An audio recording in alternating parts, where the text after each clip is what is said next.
Hello, good evening students. Today in 11th class physics we are continuing our discussion on torque. Torque अभी हम लोग ने बच्चों last class में बहुत डिटेल में डिस्कस किया है. आज अभी हम लोग क्विकली उसका रिवीजन करेंगे जो अभी हम लोग पढ़ चुके हैं. इसमें टॉर्क अभी हम लोग बोलते हैं this measures the rotating effect of the force. ये rotating effect of the force measure करता है और इसको मैथमेटिकली कैलकुलेट करने के लिए हम लोगों ने एक फॉर्मूला दिया था और उस फॉर्मूले को भी अभी हम लोग जल्दी से रिवाइज कर लें. जैसे सपोज ये कोई ऑब्जेक्ट है and this is rotating about this axis. ये बच्चों एक्सिस ऑफ रोटेशन है and this is the point of application of the force. यहां पर अभी हम लोग क्या कर रहे हैं, एक फोर्स अप्लाई कर रहे हैं और इस फोर्स में suppose this is the force. जिस पॉइंट पर अभी हम लोग इसको अप्लाई कर रहे हैं उसको पॉइंट P नाम दे दिया. We have named this as P. फिर इसके बाद ये जिस एक्सिस के अबाउट रोटेट कर रहा है या जिस pivot, this is the pivot about which this object is rotating, ऐसा कुछ रोटेट कर रहा है. तो जिस पॉइंट पर अभी हम लोगों ने फोर्स अप्लाई किया है उस पॉइंट ऑफ एप्लीकेशन का जो पोजीशन वेक्टर है OP, इसको अभी हम लोगों ने OP लिख दिया. सो OP will be the position vector of P और इसको अभी हम लोग R वेक्टर से रिप्रेजेंट करते हैं. This is represented by R vector and P क्या है एक्चुअल में, P is the point of application of the force, है ना. इतनी सारी चीजें बताने के बाद अब हम लोग टॉर्क का फॉर्मूला बताएंगे. टॉर्क का फॉर्मूला बच्चों, टॉर्क का जो फिजिकल कॉन्सेप्ट है वो बहुत डिटेल में अभी हम लोगों ने पिछली क्लास में डिस्कस किया है. आज अभी लोग सिर्फ रिवाइज कर रहे हैं. तो अब हम लोगों ने इसमें ये बोला कि अगर आपको टॉर्क कैलकुलेट करना है, मतलब rotating effect of the force अगर कैलकुलेट करना है तो क्या करोगे, इस R को आप आगे बढ़ा दीजिए और R और F के बीच में जो एंगल है उसको फाई बोल दीजिए. फाई बोल दिया. अब इसके बाद क्या करेंगे, अभी हम लोग बोलेंगे अगर आपको जैसा अभी हमने ये डायग्राम ड्रॉ किया है उसी डायग्राम में अगर आपको टॉर्क कैलकुलेट करना है तो आप क्या करो बच्चों, ये मैग्नीट्यूड ऑफ R लिख लो, मैग्नीट्यूड ऑफ फोर्स लिख लो into sine of the angle between R and F. Simple formula. आप R वेक्टर का मैग्नीट्यूड, F जो फोर्स है उसका मैग्नीट्यूड इनटू साइन फाई. एक तरीका ये है. दूसरा तरीका इसमें ये है बच्चों, हम लोग क्या करेंगे कि ये फोर्स और R दोनों को आपस में परपेंडिकुलर कर देंगे. परपेंडिकुलर करने का तरीका क्या है, परपेंडिकुलर करने के दो तरीके हैं. दो तरीके क्या हैं, हम लोगों ने बोला ये R और F जिस पोजीशन में भी है उसी पोजीशन में रखकर अगर फॉर्मूला लगाना है तो R का मैग्नीट्यूड F का magnitude into what sine phi. पहला तरीका इसमें ये है. This is the first method, है ना. This is the first method. दूसरा तरीका क्या है दूसरा तरीका यह है कि R और F को परपेंडिकुलर कर लो. अब R और F को परपेंडिकुलर करने के लिए आप क्या करोगे, सबसे पहली चीज कि आप इसको पीछे की तरफ एक्सटेंड कर लो. Line of action of the force, method 2. इसमें क्या करने वाले हैं,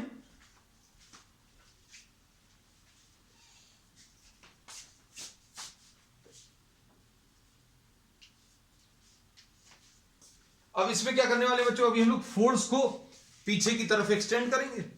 ये एक्सिस ऑफ रोटेशन है. अब हम लोग क्या करेंगे, इसको पीछे की तरफ एक्सटेंड किया और इसका ये परपेंडिकुलर डिस्टेंस ये मेजर कर लिया और इस परपेंडिकुलर डिस्टेंस को अभी हम लोग R परपेंडिकुलर बोल दे रहे हैं. तो अब हम लोग क्या कह सकते हैं, टॉर्क निकालने का एक तरीका ये भी है कि फोर्स आप डायरेक्टली ले लो और परपेंडिकुलर डिस्टेंस से मल्टीप्लाई कर दो. ऐसा भी कर सकते हैं, है ना. और इसको आप समझने की कोशिश करो तो क्या ये दोनों फॉर्मूलेज अलग हैं, तो फॉर्मूलेज बिल्कुल अलग नहीं है. सिर्फ कैलकुलेशन या कहने का तरीका भर चेंज किया है. कैसे, जैसे अगर ये फाई है तो ये भी बच्चों फाई आ जाएगा और ये फाई अगर है तो साइन फाई क्या आएगा? Sine phi will be perpendicular divided by hypotenuse. Perpendicular क्या है? आर परपेंडिकुलर, और हाइपोटेन्यूज क्या आ गया बच्चों? ये आर आ गया। तो R perpendicular actually is nothing else but R sine phi. तो अब हम लोग ये कह सकते हैं F into R sine phi. तो फॉर्मूला चेंज नहीं हुआ, formula is exactly as it is, है ना। लेकिन अभी हम लोगों ने कहने का तरीका चेंज कर दिया। हम लोगों ने बोला अगर आपको टॉर्क निकालना है तो टॉर्क निकालने का एक तरीका तो ये है कि आप डायरेक्टली आर का मैग्नीट्यूड, डायरेक्टली एफ का मैग्नीट्यूड दोनों ले लो और साइन फाई से मल्टीप्लाई कर दो। दूसरा तरीका क्या बोला अभी हमने कि एफ और आर को आप परपेंडिकुलर कर लो। एफ और आर को परपेंडिकुलर करने का तरीका क्या है? एफ को आप पीछे बढ़ा लो और फिर यहां से एफ की लाइन ऑफ एक्शन में आप ये परपेंडिकुलर डिस्टेंस मेजर कर लो। तो अब इसमें अभी हम लोग ये लिख दे रहे हैं R perpendicular is the perpendicular distance of the line of action of the force from the axis. Axis बच्चों ये है, ध्यान रखना, है ना। हम लोगों ने क्या किया, इसको पीछे बढ़ाया और कहीं तक भी आप पीछे बढ़ा सकते हैं, और इस एक्सिस से इस लाइन ऑफ एक्शन का ये परपेंडिकुलर डिस्टेंस। तो अब हम लोगों ने इसमें क्या बोला, सॉल्व करने का तरीका ये भी है कि आप एफ को किससे मल्टीप्लाई कर लो? आर परपेंडिकुलर से मल्टीप्लाई कर लो। फोर्स डायरेक्टली नोट कर लो और उसको आर परपेंडिकुलर से मल्टीप्लाई कर दो। आर परपेंडिकुलर बता दिया। ये दूसरा तरीका है बच्चों, है ना। अब तीसरा तरीका क्या है?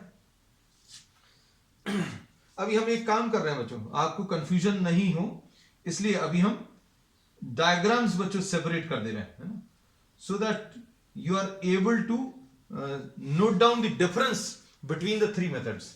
पहला मेथड ये है आर एफ डायरेक्टली लिया और साइन फाई ले लिया। दूसरा मेथड क्या है? दूसरे मेथड में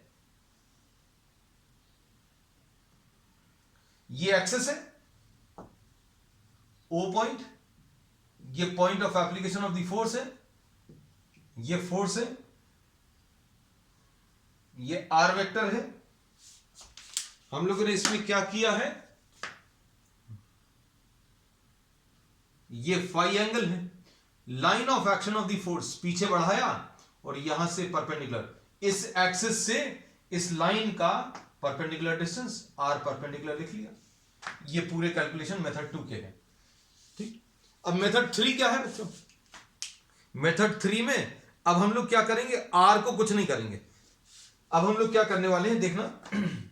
अभी हम लोगों ने क्या किया था, आर ये वाला लाइन लेकर अभी हम लोगों ने आर परपेंडिकुलर ले लिया।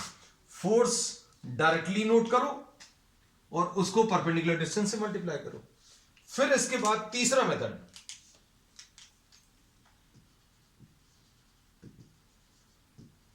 मेथड 3, इसमें क्या करने वाले हैं, ये बच्चों एक्सिस ऑफ रोटेशन है, ये एफ है, उसके बाद इसको अभी हम लोगों ने आर वेक्टर बोला और आर वेक्टर और एफ के बीच में जो एंगल है उसको फाई बोला। अब हम लोग क्या कर रहे हैं, हमने बोला एफ और आर को परपेंडिकुलर कर लो। तो इसके लिए अभी हमने क्या किया था, एफ को पीछे बढ़ाकर आर परपेंडिकुलर निकाला। अब हम लोग क्या करने वाले हैं, इसमें एफ को अभी हम लोग कैसा चेंज करेंगे देखना। इसके दो कंपोनेंट्स निकालेंगे, ये एक तो एफ कॉस फाई आ गया और दूसरा बच्चों आर के परपेंडिकुलर एफ साइन फाई आ गया, है ना। और इसको अभी हम लोग एफ परपेंडिकुलर बोलते हैं। परपेंडिकुलर किसके है ये बच्चों, आर के परपेंडिकुलर एफ को कर लिया। अभी हम लोगों ने क्या किया था, एफ के परपेंडिकुलर आर को किया था, अब क्या कर रहे हैं, आर के परपेंडिकुलर एफ को कर लिया। अब कैसा लिखेंगे, torque will be equal to F perpendicular into R. तो R into F into sine phi लिखो, या फिर क्या लिख सकते हो, दूसरा तरीका एफ इंटू आर परपेंडिकुलर या R into F perpendicular. R को आर के परपेंडिकुलर फोर्स का कंपोनेंट या एफ के परपेंडिकुलर आर ले लो, एफ के परपेंडिकुलर आर ले लो। Line of action of the force के परपेंडिकुलर आर, या फिर आर के परपेंडिकुलर फोर्स का कंपोनेंट, दोनों में से कुछ भी, दोनों चीजें एक साथ मत कर देना। तो अभी हमने बोला 3 तरीके हैं टॉर्क को कैलकुलेट करने के। 3 तरीके क्या हैं वो अब हमने आज आपको बता दिए। क्या क्या है बच्चों? जिस पोजीशन में है उसी पोजीशन में R into F into sine phi, torque, पहला तरीका। दूसरा तरीका, फोर्स को ऐसे ही रहने दो और उसके ऊपर परपेंडिकुलर डिस्टेंस निकाल लो, F इंटू आर परपेंडिकुलर। ऐसा नहीं करना है तो क्या करोगे? R को ऐसा ही रहने दिया, F परपेंडिकुलर निकाल लिया, मतलब F cos फाई ले लिया, जो कि पार्टिसिपेट नहीं करेगा। हमने कल आपको यह बताया था कि कोई फोर्स अगर एक्सिस से पास हो रहा है तो बच्चों आप देखो ये एक्सिस ऑफ रोटेशन है और ये वाला फोर्स एक्सिस से पास हो रहा है, तो क्या होगा? It will not contribute to rotation, ये रोटेशन को कंट्रीब्यूट नहीं करेगा। तो रोटेशन को कौन कंट्रीब्यूट करता है? सिर्फ एफ परपेंडिकुलर कंट्रीब्यूट करता है। तो अब हम लोगों ने इसमें तीसरा तरीका क्या बोला बच्चों? एफ परपेंडिकुलर, ये परपेंडिकुलर कंपोनेंट है इनटू आर, ठीक है। So these are the 3 methods in which we calculate what? The torque. तो टॉर्क बच्चों एक वेक्टर क्वांटिटी है, क्योंकि आप इसको एक्चुअल में कैसा रिप्रेजेंट कर सकते हैं? आप इसको आर और एफ के प्रोडक्ट के फॉर्म में एक्सप्रेस कर सकते हो। कैसा? This can be written as R cross F, है ना। अभी हम लोग इसको कैसा लिख सकते हैं?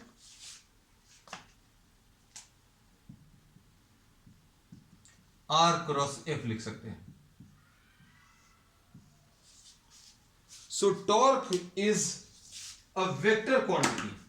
टॉर्क बच्चों एक वेक्टर क्वांटिटी है और इसको अभी हम लोग कैसा एक्सप्रेस कर सकते हैं? इसको एक्सप्रेस कर सकते हैं as the cross product of R and F, है ना। तो अब ये पता चल गया आज अभी हम लोगों को क्या, कि टॉर्क जो है it measures the rotating effect of the force. Torque बच्चों क्या मेजर करता है? Rotating effect of the force measure करता है। और rotating effect of the force measure करने के लिए अभी हम लोग R into F into sine phi ले लो, या फिर क्या कर सकते हैं? फोर्स को पीछे बढ़ाकर उसके ऊपर परपेंडिकुलर डिस्टेंस से मल्टीप्लाई कर दो, फोर्स इंटू परपेंडिकुलर डिस्टेंस। या फिर अगर आपको परपेंडिकुलर ड्रॉ नहीं करना, R को वैसा ही रखना है, तो R को वैसे ही रख लो। आप फोर्स का परपेंडिकुलर कंपोनेंट ले लो। किसके परपेंडिकुलर? जो R के परपेंडिकुलर है ना। क्योंकि ये थोड़ा सा सोच कर देखना, अगर आप किसी चीज को घुमाने की कोशिश कर रहे हो, suppose this is the axis, आप इसके अबाउट इसको घुमाने की कोशिश कर रहे हो, तो जस्ट ट्राई टू इमेजिन, अगर आप इसको ऐसा कुछ घुमाने की कोशिश कर रहे हो तो आप इसमें ऐसा फोर्स लगाओगे तो ये रोटेट नहीं करेगा। आप इसमें परपेंडिकुलर डायरेक्शन में फोर्स लगाओगे तो ही रोटेट करेगा। तो अभी हमने कल भी ये चीज डिस्कस की थी कि if any force passes through the axis then this will not contribute to rotation, ये रोटेशन को कंट्रीब्यूट नहीं करेगा, है ना। तो अब हम लोगों ने आज इसकी डेफिनेशन बच्चों कंप्लीट की है, किसकी? रिवाइज की है, टॉर्क की, कि torque is a vector quantity. Torque एक वेक्टर है and the direction of torque is perpendicular to R and torque is perpendicular to F। दोनों के परपेंडिकुलर रहेगा, R के भी और F के भी परपेंडिकुलर रहेगा। और ये अभी हम आपको पहले भी बता चुके हैं, क्रॉस प्रोडक्ट का डायरेक्शन निकालने का तरीका, आप पहले वेक्टर को दूसरे वेक्टर की तरफ घुमाइए, जैसा रोटेशन आएगा वैसी कर्ल ऑफ द फिंगर्स ले लो। अब जैसे ये जो एग्जांपल अभी हम लोगों ने लिया था बच्चों, ये इसमें ये एक्सिस है, ये आर वेक्टर है ना, और ये एफ वेक्टर है। आप क्या करो? आर वेक्टर को एफ की तरफ घुमाओ आर वेक्टर को एफ की तरफ घुमाओगे तो direction of the stress thumb, हमने क्या करना है, पहले वेक्टर को दूसरे वेक्टर की तरफ घुमाना है। आर को आप एफ की तरफ घुमाओ और जैसा रोटेशन आएगा वैसी कर्ल ऑफ द फिंगर्स ले लो, तो कर्ल ऑफ द फिंगर्स वैसी ले ली। तो direction of the thumb will give you the direction of this torque. तो टॉर्क बच्चों फिर से एक एक्सियल वेक्टर है। ये क्या है, एक एक्सियल वेक्टर है। हम लोग रोटेशन में देख रहे हैं बच्चों, जितने भी ये आए हैं, थीटा भी एक एक्सियल वेक्टर है, ओमेगा भी एक एक्सियल वेक्टर है, alpha is also an axial vector, now torque is also an axial vector, है ना। अब इसमें अच्छे से सुनना, कुछ चीजें और बता दें। अगर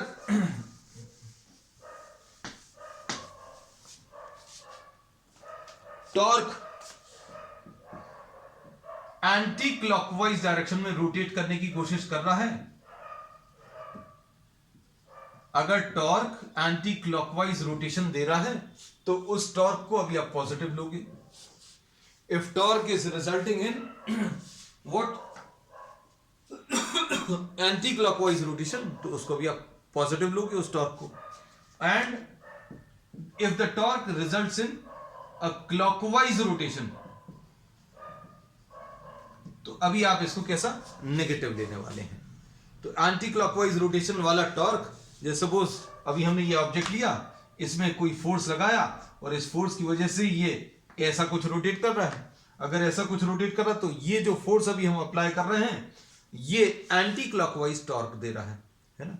और उसके बाद एंटी क्लॉकवाइज डायरेक्शन का रोटेशन दे रहा है, और एंटी क्लॉकवाइज का रोटेशन मतलब टॉर्क इज पॉजिटिव। और अगर हम इसमें टॉर्क ऐसा अप्लाई करें तो ये क्लॉकवाइज रोटेशन है, this is trying to rotate in clockwise direction. और क्लॉकवाइज रोटेशन अगर है तो टॉर्क को अभी हम लोग कैसा बच्चों, नेगेटिव लेंगे, ठीक है। तो ये साइन कन्वेंशन भी नोट कर लो। फिर इसकी यूनिट्स बच्चों, तो यूनिट्स अभी हम लोग बोलते हैं क्या आ जाएंगी, torque is what, R into F into sine phi होता है। तो इसमें मीटर आ गया, ये न्यूटन आ गया, तो ये न्यूटन मीटर्स इसकी यूनिट्स आ जाएंगी। तो यूनिट्स बच्चों इसकी न्यूटन मीटर्स है। फिर इसके बाद डायमेंशनल फॉर्मूला, तो डायमेंशनल फॉर्मूला क्या आ जाएगा, डायमेंशनल फॉर्मूला आर को अभी हम लोग एल लिख सकते हैं, और एफ को क्या लिख सकते हैं, M L T minus two. तो ये क्या आ जाएगा, M L square T minus two. ये इसका डायमेंशनल फॉर्मूला आ गया, ठीक है। अब इसके बाद नेक्स्ट हम लोग जो भी रोटेशन स्टडी करेंगे उसमें बच्चों एक्सिस फिक्स रहेगी। मतलब अभी हम लोग ऐसा जो आगे के टॉपिक्स अभी हम लोग लेने वाले हैं उसमें एक्सिस जो है, एक्सिस ऑफ रोटेशन अगर फिक्स रख रहे हैं, अच्छे सुनना, तो अभी आप इसमें सिंपल अलजेब्राइक एडिशन कर सकते हो। सिंपल अलजेब्राइक एडिशन का मतलब ये है, जैसे सपोज फॉर एग्जांपल हम लोग कहते हैं कि अगर कोई ऑब्जेक्ट स्ट्रेट लाइन में मूव कर रहा है तो भाई इस डायरेक्शन को पॉजिटिव अगर ले लिया तो इस डायरेक्शन को नेगेटिव ले लोगे। बिल्कुल ऐसे ही इसमें अभी हम लोग बोलने वाले हैं कि अगर ये किसी एक पर्टिकुलर एक्सिस के अलोंग रोटेशन आप कंसिडर कर रहे हो, जैसे फैन है या कोई भी एक ऑब्जेक्ट है, जैसे सपोज फॉर एग्जांपल ये ऑब्जेक्ट है, इस ऑब्जेक्ट का रोटेशन अगर ऐसा है या ऐसा है, एक्सिस कैसी रहने वाली है बच्चों, एक्सिस ये है, दिस इज द एक्सिस। तो एक्सिस अगर फिक्स्ड है तो अभी हम लोग क्या बोलेंगे, इसको अभी आप algebraic addition, simple algebraic addition ले सकते हो। वेक्टर्स वाला जो साइन है आप उसको ड्रॉप कर सकते हो। तो अब इसमें नेक्स्ट पॉइंट अभी हम लोग ये लिख सकते हैं क्या, इफ rotational motion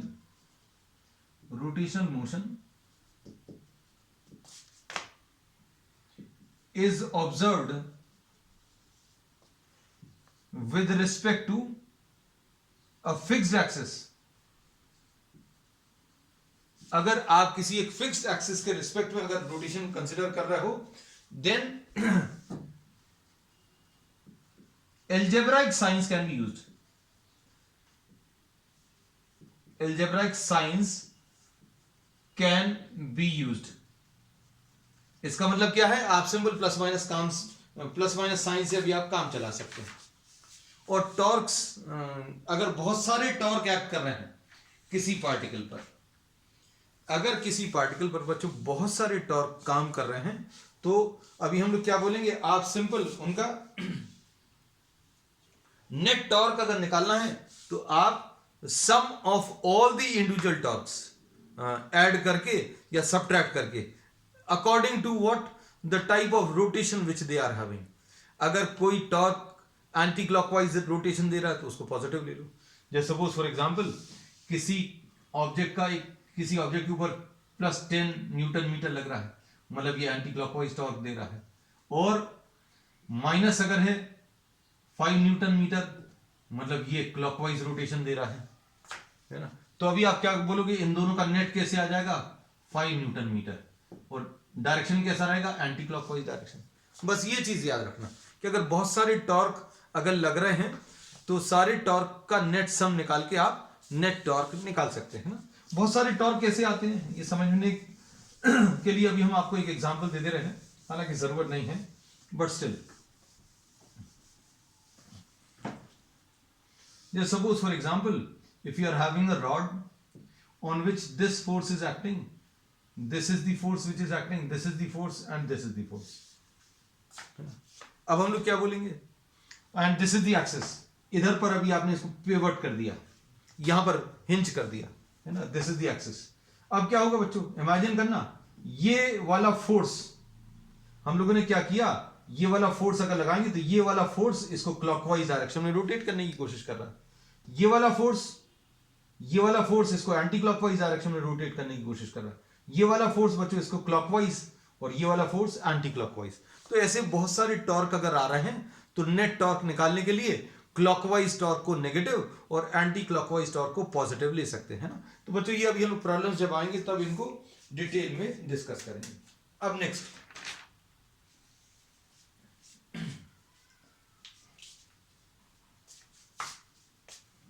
टॉर्क को बच्चों हम लोग मूवमेंट ऑफ द फोर्स भी बोलते हैं, टॉर्क की जगह अभी हम लोग मूवमेंट ऑफ द फोर्स भी बोलते हैं, ये टर्म भी बच्चों यूज होता है ना। तो कहीं पर अगर आपको पढ़ने को मिले तो ऐसा मत सोचना कि ये कुछ अलग है, मूवमेंट ऑफ द फोर्स और टॉर्क ये बच्चों आइडेंटिकल टर्म्स हैं, एक ही जैसे। अब इसमें नेक्स्ट जो अभी हम लोग ले रहे हैं next topic,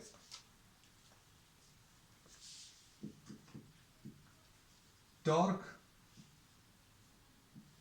acting on an object of arbitrary shape,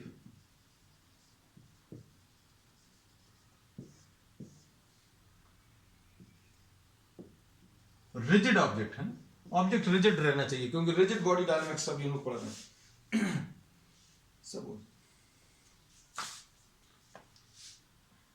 suppose ये कोई एक ऑब्जेक्ट है and this is rotating about an axis which passes through this object, ये पूरा का पूरा ऑब्जेक्ट ऐसा रोटेट कर रहा है ना। तो अब हम लोग इसमें क्या बोल सकते हैं, suppose this is the point O, the fixed axis of rotation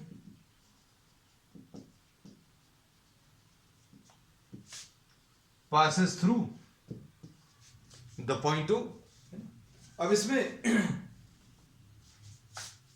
अच्छे सुनना, suppose this object is made up of large number of particles, बहुत सारे पार्टिकल से मिलकर बना है। हम लोगों ने यही पढ़ा है कि अगर कोई एक रिजिड ऑब्जेक्ट है तो रिजिड ऑब्जेक्ट का या कोई सॉलिड ऑब्जेक्ट अगर है तो उसका एनालिसिस अगर अभी हमने करना है तो अभी हम लोग पार्टिकल का ही कॉन्सेप्ट यूज करेंगे। So suppose the object is made of, suppose the object is made of n particles of masses m1 m2 m3 and so on mn, made of n particles of masses m1 m2 m3 and so on, which are lying at distances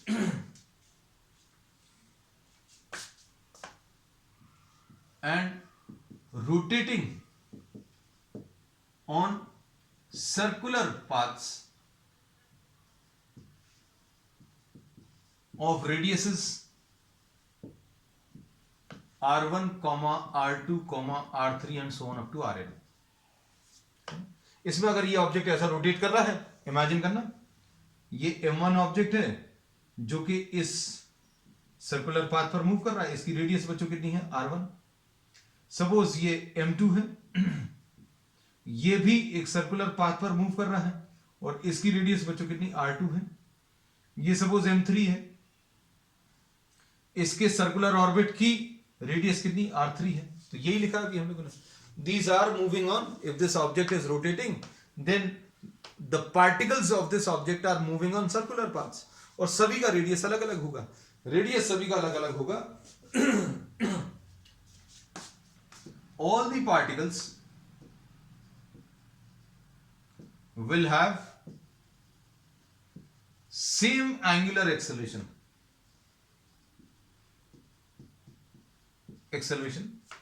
सभी का angular acceleration बच्चों same रहेगा. ठीक है.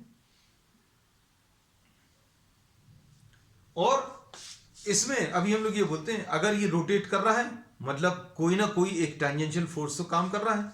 Tangential force अगर याद हो, हमने पिछले टॉपिक में ये चीज डिस्कस की थी, क्या कि अगर ये ऑब्जेक्ट रोटेट कर रहा है, ये रॉड का ही एग्जांपल ले लें. हमने बोला अगर ये ऑब्जेक्ट रोटेट कर रहा है मतलब इसका रेडियल कंपोनेंट तो कंट्रीब्यूट नहीं करता, लेकिन ये टेंजेंशियल कंपोनेंट इसके रोटेशन को कंट्रीब्यूट करता है. मतलब ये निश्चित है, अगर कोई चीज रोटेट कर रही है मतलब कोई ना कोई एक टेंजेंशियल फोर्स बच्चों काम कर रहा है. तो अब इसमें क्या कह सकते हैं, every particle is moving under the action of a tangential force. किसी ना किसी टेंजेंशियल फोर्स के कारण ये ऑब्जेक्ट्स, ये पार्टिकल्स रोटेट कर रहे हैं. अब force on the ith particle, हम लोग नंबर तो नहीं लिखेंगे बच्चों. अब क्या करेंगे, या तो पहले पार्टिकल का निकालो, फिर दूसरे का निकालो, तीसरे पार्टिकल का निकालो. तो अब हमने क्या कर दिया, जनरलाइज कर दिया. Force acting on the ith particle Fi will be equal to mi into ai. ये तो न्यूटन सेकेंड लॉ है. Force is equal to what, mass into acceleration, है ना, ऐसा लिख लिया. अब इसके बाद the torque, the external torque acting on this particle,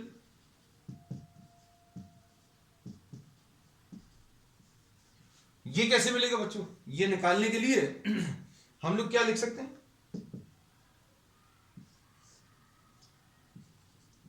are I into F I into sine phi. क्यों नहीं ले रहे, क्योंकि अभी हम लोगों ने ये टेंजेंशियल कंपोनेंट लिया है. टेंजेंशियल कंपोनेंट का मतलब ये जो परपेंडिकुलर वाला कंपोनेंट है वो कंसिडर कर रहा है. तो आर आई इंटू एफ आई लिख लिया. अब एफ आई को क्या लिख सकते हैं, ये अभी हम लोगों ने लिख दिया टॉर्क का formula, tau I will be equal to what, Ri into Fi. अब Ri तो ऐसा ही लिखा है, F को क्या लिख लिया, mass into acceleration, mass into acceleration लिख लिया. तो बच्चों इससे टॉर्क मिल गया. अच्छे से देखना और अच्छे से समझना. हम इसको रब कर दे रहे हैं ऊपर.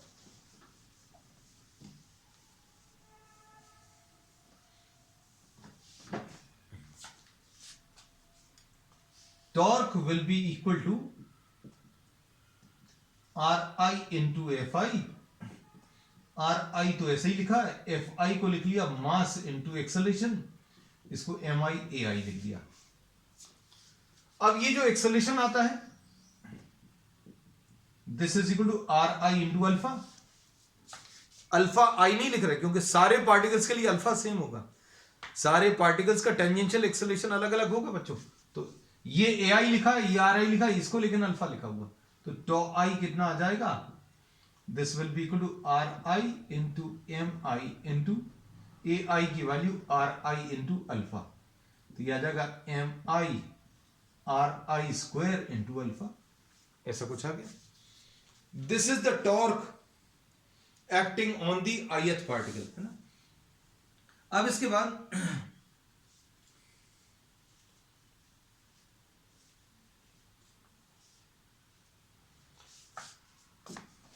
अब टोटल टॉर्क अगर आपको निकालना तो टोटल टॉर्क कैसे निकालेंगे, ऐसे जितने भी टॉर्क आएंगे वो सारे ऐड कर लो। So we say that the net external torque acting on the object will be summation of tau I. ये सारे जितने भी टॉर्क आएंगे जितने भी पार्टिकल्स पर सभी को ऐड कर लो तो नेट टॉर्क मिल जाएगा। ये अभी हम लोग ने आज ही सीखा था, इसको सुपरपोजिशन प्रिंसिपल भी बोलते हैं बच्चों। अब ये सारे अगर आप ऐड करोगे तो ये समेशन आ गया MI/RI² इंटू अल्फा।